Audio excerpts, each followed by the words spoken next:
రైతు భరోసా డబ్బులైతే ప్రభుత్వం అయితే విడుదల చేయడం అయితే జరిగింది. ఇక్కడ 10 ఎకరాల లోపు ఉన్నటువంటి రైతులందరికీ కూడా ఎకరాకు 6,000 రూపాయలు ఖాతాలో జమ చేయబడ్డాయి. సో రైతులందరికీ కూడా ఈ యొక్క విషయాన్ని అయితే గమనించి తోటి రైతులందరికీ కూడా షేర్ చేయగలరన్నమాట. మీకు పడ్డ అమౌంట్ ఇప్పుడు మీరు ఎలా తెలుసుకోవాలంటే ఈరోజు బ్యాంకులకు సెలవు ఉంటాయి అన్నమాట. సో కావున రైతులందరూ కూడా తిరిగి సోమవారం రోజున అమౌంట్ అయితే మీ ఖాతాలో క్రెడిట్ అయితే అయినాయి. ఆల్మోస్ట్ చూసుకున్నట్టయితే మీరు చూసుకోవచ్చు అన్నమాట. మీ అమౌంట్ పడ్డదా లేదా అనేది కూడా మీరు చూసుకోవచ్చు. ఒకటో విడత అన్నమాట. సో ఓ విడతల వారీగా ప్రభుత్వం అయితే విడుదల చేస్తుంది. ఇక్కడ దాదాపు రైతులందరికీ కూడా ఇక్కడ 6,000 రూపాయలు అయితే క్రెడిట్ అయితే అవుతున్నాయి అన్నమాట. సో మిగతా అమౌంట్ కూడా క్రెడిట్ అయితే అవుతాయి యథావిధంగా. కొంచెం ఆలస్యంగా అంటే మనకు ప్రభుత్వం ఏం చెప్పిందంటే ఇక్కడ విడతల వారీగా కాబట్టి ఒకటో విడతలో 6,000 రూపాయలు అయితే రైతుల ఖాతాలో జమ చేయడం అయితే జరిగిందన్నమాట. సో రాష్ట్ర ప్రభుత్వం ఇక్కడ చూసుకున్నట్లయితే సో మళ్ళీ 20 ఎకరాల వరకు కూడా అమౌంట్ ఇలానే క్రెడిట్ అయితే అన్నమాట. సో ఇక్కడ మనకు 1 ఎకరం వరకు అయితే అమౌంట్ అయితే ప్రభుత్వం అయితే ఇలానే విడుదల చేస్తుందన్నమాట.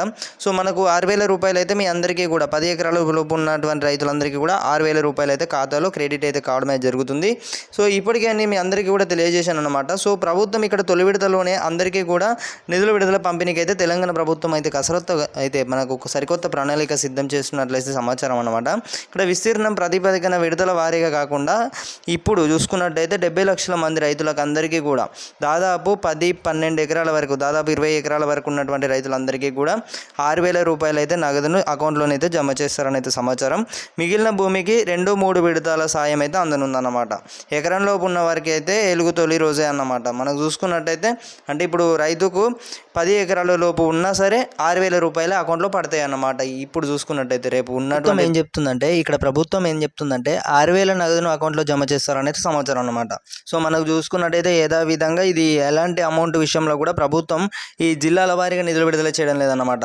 సో ఒక్కటేసారి నిధులు విడుదల చేసినట్టయితే రైతుల ఖాతాలోకి అయితే బ్యాంకు అకౌంట్లోకి అయితే జమ అవుతాయి అన్నమాట. సో మీరందరూ కూడా మళ్ళీ అమౌంట్ పడ్డదో లేదో తెలుసుకోవాలనుకుంటే మళ్ళీ సోమవారం రోజున తిరిగి బ్యాంకులన్నీ రీఓపెన్ అయితే అవుతున్నాయి. సో కావున రైతులందరూ కూడా ఈ యొక్క విషయాన్ని గమనించి తోటి రైతులందరికీ కూడా వెంటనే షేర్ చేయగలరన్నమాట. తొలి విడతలోనే అందరికీ రైతు భరోసా అట ప్రభుత్వం అయితే ఒక ప్రణాళిక సిద్ధం చేసింది. సరికొత్త ప్రణాళిక అంటే అయితే మనకు ఇట్లా చూపెట్టిరన్నమాట. సో మరి 10 ఎకరాలు ఉన్నా సరే 5 ఎకరాలు ఉన్నా సరే రైతుకి 6,000 రూపాయలే మొదటి విడతలో అమౌంట్ అయితే క్రెడిట్ అయితే అవుతున్నాయి అన్నమాట. సో మీకు ఏమైనా డౌట్స్ ఉన్నట్టయితే ప్రతి ఒక్కరైతే కామెంట్ రూపంలో తెలియజేయగలరన్నమాట. అలాగే మీది ఏ జిల్లా కూడా ప్రతి ఒక్కరైతే తెలియజేయగలరు. సో అమౌంట్ అయితే ఖచ్చితంగా ప్రభుత్వం అయితే నిధులు విడుదల చేయడానికి అయితే అంతా సిద్ధం చేసుకున్నదన్నమాట. సో సీఎం రేవంత్ రెడ్డి గారు నిధులు విడుదల చేసిన ఆలస్యం రేపు చూసుకున్నట్లయితే మనకు ఆదివారం అయినప్పటికీ కూడా మీ సోమవారం చూసుకున్నట్లయితే మీ ఖాతాలో డబ్బులు అనేవి అయితే పడుతున్నాయి అన్నమాట మీ అకౌంట్లో చూసుకున్నట్టయితే. సో సోమవారం అయితే తిరిగి బ్యాంకులు ఓపెన్ అవుతాయి. సో ఇదన్నమాట ఇన్ఫర్మేషన్. మీ అందరికీ కూడా యూస్ఫుల్ అయింది అనుకుంటున్నాను. ఈ యొక్క ఇన్ఫర్మేషన్ అయితే తోటి రైతులందరికీ కూడా షేర్ చేయండి.